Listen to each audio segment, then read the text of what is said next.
Бир эле Сузакта эмес, бүтүндөй өлкөгө маалым болгондой, Кара Алма айылындагы Кубатбеков орто мектебинин курулушу 9 жылдан бери токтоп турган.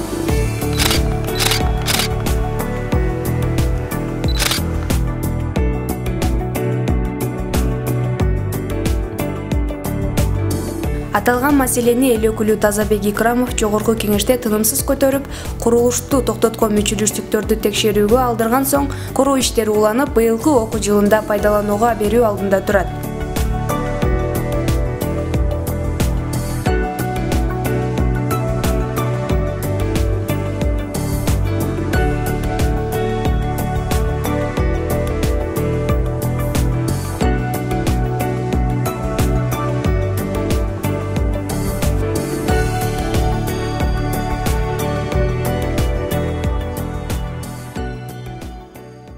Бұл мектептің 9 жылдан бері бүтілік, 10 жылға кетіп атат. 2021 жылда бұл маселени жогорку кеңештин депутаты Тазабек Икрамович көтөрүп келип, жеринен көрүп, таанышып, барып көтөрүп, акча бөлдүрүп берген. Былтыркы 15 миллион 2021-ге. Ошондон курулуш иштери бүтүп, 2022-ге толук ачабыз деген, 1 сентябрга бүтүрөбүз деген дагы пландарыбыз бар эле. Ошондо дагы ошо жогорку кеңештин депутаттары келип, Тазабек Икрамов, Бакыт Үсөновичтер баш болгон депутаттар келген. Келип дагы бизге быйылкыга 17 миллион акча бөлдүрүп берип, быйыл Кудай кааласа 1 сентябрга мектебиз бүтөт деген үмүттө турабыз. Айыл тургундун айтымында, белгисиз себептерден улам 462 орунду мектептин долбоору өзгөрүп, 250 орунга ылайыкташып калган.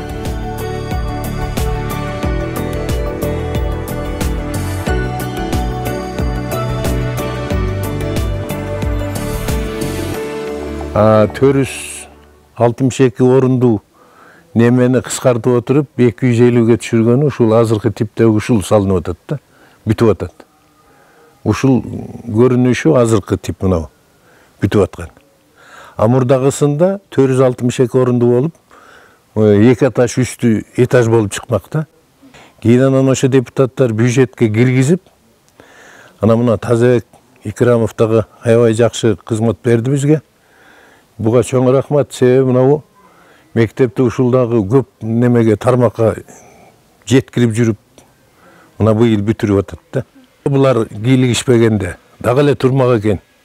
Эски мектепте окуй бермек экен балдар. Коркунучтуу болчу. Өтө аварийный себеп. Финис кийле да. Чирип калган экен көп такталар.